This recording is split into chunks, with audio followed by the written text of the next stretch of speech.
मुख्यमंत्री फडणवीस आज कोल्हापूर दौऱ्यावर आहेत। किल्ले पन्हाळा पर्यटन महोत्सवासाठी फडणवीस उपस्थिती लावणार आहेत।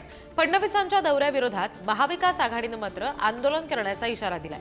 महापुरुषांच्या अवमान प्रकरणामध्ये महाविकास आघाडी प्रचंड आक्रमक आहे आणि देवेंद्र फडणवीसांचा हा जो कोल्हापूर दौरा असेल त्यावेळी महाविकास आघाडीने आंदोलन करण्याचा इशारा दिलाय।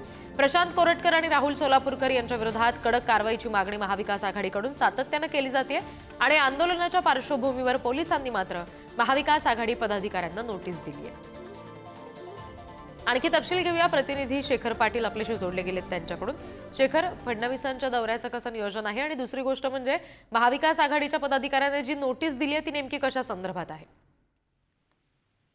रिद्धी, आपल्याला माहित आहे की प्रशांत कोरटकर यांनी ज्या पद्धतीनं छत्रपती शिवाजी महाराजांबद्दलचे शब्द वापरले होते, इंद्रजित सावंत जे इतिहास अभ्यासक आहेत त्यांना फोन करून धमकी देखील दिली होती आणि त्या प्रकरणामुळेच संबंधित प्रशांत कोरटकर यांना तात्काळ अटक व्हावी ही प्रमुख मागणी घेऊन हे सगळे कार्यकर्ते जे आहेत ते गेले काही दिवसांपासून मागणी करतायत। मात्र त्यांना अंतरिम जामीन जो आहे तो त्या ठिकाणी मिळालेला आहे आणि हे सगळं होत असताना आज देवेंद्र फडणवीस मुख्यमंत्री जे आहेत ते त्यांचा देखील कोल्हापूरचा दौरा आहे आणि त्याच दौऱ्याला विरोध जो आहे तो या सगळ्याच मंडळींनी केलेला आहे आणि त्यामुळं संबंधित व्यक्तीला तात्काळ अटक करावी, अन्यथा आपण आंदोलनावरती ठाम आहे अशा पद्धतीचा त्यांनी इशारा देखील दिला होता। मात्र हे सगळं होत असताना आज फडणवीसांच्या दौऱ्यापूर्वीच काल रात्रीच अनेक कार्यकर्त्यांना जे आहेत ते नोटीस आलेले आहेत।